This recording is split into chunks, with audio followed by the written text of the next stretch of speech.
नमस्कार. आपण सर्वांनी नेल्सन मंडेला, मार्टिन लूथर किंग, डेझमंड टुटू, जोमो केन्याटा ही नावं ऐकलेली आहेत. हे सगळे गोऱ्यांचा काळ्यांच्या विरुद्ध, कृष्णवर्णीयांच्या विरुद्ध जो वर्ण विद्वेष चालायचा त्याच्या विरुद्ध लढलेली ही सगळी व्यक्तिमत्व आहेत. डेझमंड टुटूनी तर इथपर्यंत म्हटलं की हे गोरे जेव्हा आमच्याकडे आफ्रिकेमध्ये आले तेव्हा ते सोबत बायबल घेऊन आले, आमच्या हातात बायबल दिलं आणि आम्हाला म्हणले डोळे मिटा आणि येशूचं स्मरण करा. आम्ही डोळे मिटले आणि नंतर जेव्हा आम्ही डोळे उघडून पाहिलं तर त्यांनी आणलेलं बायबल आमच्या हातात होतं आणि आमची जमीन त्यांच्या हातात गेलेली होती. असा हा सगळा गोऱ्यांचा वर्णविद्वेषाचा इतिहास आणि त्याच्या विरुद्ध या मंडळींनी संघर्ष केलेला आहे. ह्याच्यामध्ये आणखीन एक थोडं वेगळी कामगिरी करणारं नाव म्हणजे जॉर्ज वॉशिंग्टन कार्वर. याला सुद्धा गोऱ्यांच्या वर्णविद्वेषाचे चटके बसलेले आहेत. पण हा या चटक्यांच्या विरोधात उभा राहिला, आपलं शिक्षण पूर्ण केलं आणि बॉटनीच्या क्षेत्रामध्ये तो एक मोठा शास्त्रज्ञ झाला. या शृंखलेमध्ये अजून एक नाव आहे, ते आहे जॉर्ज मॅक्लाउरिन. हा अमेरिकेत जन्माला आला 16 सप्टेंबर 1894 मध्ये. त्याने मास्टर्स इन एज्युकेशन केलं आणि त्याला डॉक्टरेट इन एज्युकेशन करायचं होतं म्हणून युनिव्हर्सिटी ऑफ ओक्लाहामा विश्वविद्यालयामध्ये त्यांनी 48 साली प्रवेशासाठी अर्ज दाखल केला. आधी त्याला प्रवेशच दिला नाही, तो काळा आहे म्हणून. मग तो कोर्टात गेला. तिकडच्या जिल्हा न्यायालयाने असं म्हटलं, deeply rooted social policy of the Oklahoma state. काय आहे deeply rooted social policy of the Oklahoma state? काळे विरुद्ध गोरे अशी ती त्यांची पॉलिसी होती.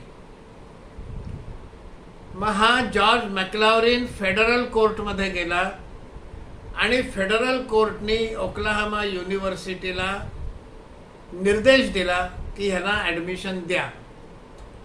मग त्यातनं असं ठरलं की ह्याला ॲडमिशन देऊ, पण हा बाकीच्या सर्व गोऱ्या मुलांच्या सोबत नाही बसणार. मग वर्गाच्या बाहेर त्याची बसण्याची वेगळी जागा, त्यांच्या कॉलेजच्या युनिव्हर्सिटीच्या कॅन्टीनमध्ये ह्याचं टेबल वेगळं, लायब्ररीमध्ये ह्याचा डेस्क वेगळा, असं. त्यामुळे इक्वल बट सेपरेट अशी त्यांची पॉलिसी झाली. तुम्ही इक्वल आहात, तुम्हालाही शिक्षण मिळेल, पण सेपरेट म्हणजे अस्पृश्यता आहेच. हे सगळं जॉर्ज मॅक्लाउरिनला मान्य नव्हतं. त्याने त्याविरुद्ध दाद मागितली आणि सुप्रीम कोर्टात गेला. जॉर्ज मॅक्लाउरिनचं असं म्हणणं होतं की मी जेव्हा वर्गाच्या बाहेर बसतो तेव्हा बाकीच्या मुलांना वर्गात शिकवलेलं जेवढं व्यवस्थित बघायला मिळतं, ऐकायला मिळतं, कळतं, तेवढं मला मिळत नाही. त्यामुळे इक्वॅलिटी नाही आहे. मी जेव्हा रीडिंग रूम किंवा लायब्ररीत बसतो तेव्हा माझा डेस्क वेगळा, अस्पृश्यासारखा.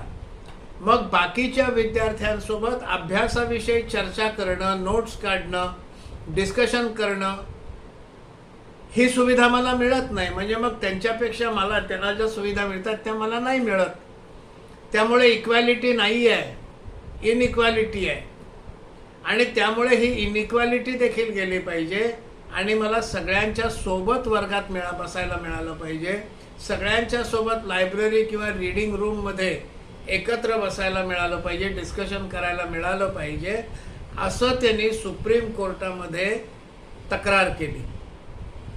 1950 साली सुप्रीम कोर्टानं त्याची ही तक्रार मान्य केली आणि हे असं वेगळं बसणं, वेगळं सगळी व्यवस्था ही काढून टाकायला लावली। या त्याच्या सगळ्या संघर्षामध्ये थनगाड मार्शल हा देखील एक नावाजलेला वकील होता, ज्युरिस्ट होता आणि काळ्यांच्या संघर्षामध्ये काळ्यांच्या बाजूने उभा राहायचा। तो ज्युरीमध्ये पण होता, पुढे जज देखील झाला। अमेरिकन सुप्रीम कोर्टाचा तो पहिला कृष्णवर्णीय न्यायाधीश झाला। हा जो थनगाड मार्शल आहे, हा थनगाड मार्शल जॉर्ज मॅक्लॉरिनच्या सोबत उभा राहिला संघर्षाला।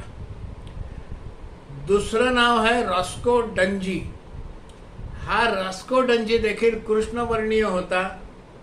हा कृष्णवर्णीयांच्या न्याय हक्कासाठी चळवळ करणारा होता, पत्रकार होता आणि ब्लॅक डिस्पॅच नावाचं तो एक वर्तमानपत्र चालवत असे। हे ओक्लाहामामध्ये याचं हे वर्तमानपत्र वितरित व्हायचं। असा हा रॉस्को डंजी आणि आणखीन 6 लोक, त्यांची नावं आलेली नाही आहेत, असे हे 8 लोक हे जॉर्ज मॅक्लॉरिनच्या सोबत उभे राहिले। त्यातून मग 1950 साली त्या खटल्याचा निकाल आला आणि सुप्रीम कोर्टानं हे जे वेगळं राहण्याचा जो विषय होता हा खारिज करून टाकला आणि सगळ्यांच्या सोबत यांना बसायची संधी दिली। त्यानंतर हा सगळ्यांच्या सोबत बसला, पुढे डॉक्टरेट झाला, त्यांनी युनिव्हर्सिटीमध्ये प्रोफेसर म्हणून काम केलं आणि नंतर 4 सप्टेंबर 1948 साली त्याचा देहांत झाला। म्हणजे आपल्याला जे प्रगत मानतात, अन्य देशांच्या ह्युमन राईट्सबद्दल जे बोलतात, त्यांचा रेकॉर्ड काय आहे? त्यांचा रेकॉर्ड तसाच आहे ज्याची ते दुसऱ्या देशांवर टीका करतात।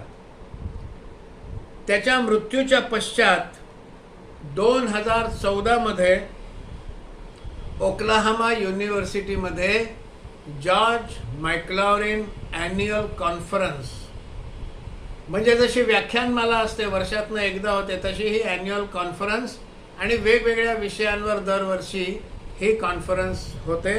ही पहिल्यांदी 2014 मध्ये सुरू झाली। ओक्लाहामा युनिव्हर्सिटीमध्ये त्याच्या नावाचं एक छोटंसं स्मारक मेमोरियल केलेलं आहे, एक कम्युनिटी सेंटर। त्या कम्युनिटी सेंटरचं जे नाव आहे जॉर्ज मॅक्लॉरिन आणि सिल्विया ए लुईस। ही सिल्विया ए लुईस देखील यांच्यासोबत संघर्षामध्ये असायची, त्यामुळे असं त्या कम्युनिटी सेंटरला नाव दिलेलं आहे। असा हा जॉर्ज मॅक्लॉरिन वर्णविद्वेषाचा शिकार झालेला, वर्णविद्वेषाच्या विरुद्ध संघर्ष करणारा आणि त्याच्यात विजय मिळवणारा असा हा जॉर्ज मॅक्लॉरिन 4 सप्टेंबर 1948 साली या जॉर्ज मॅक्लॉरिनचं निधन झालं। ही माहिती ही अनेकांना नवीन असेल, त्यामुळे हे शेअर करा, सबस्क्राईब करा आणि लाईक करा। धन्यवाद।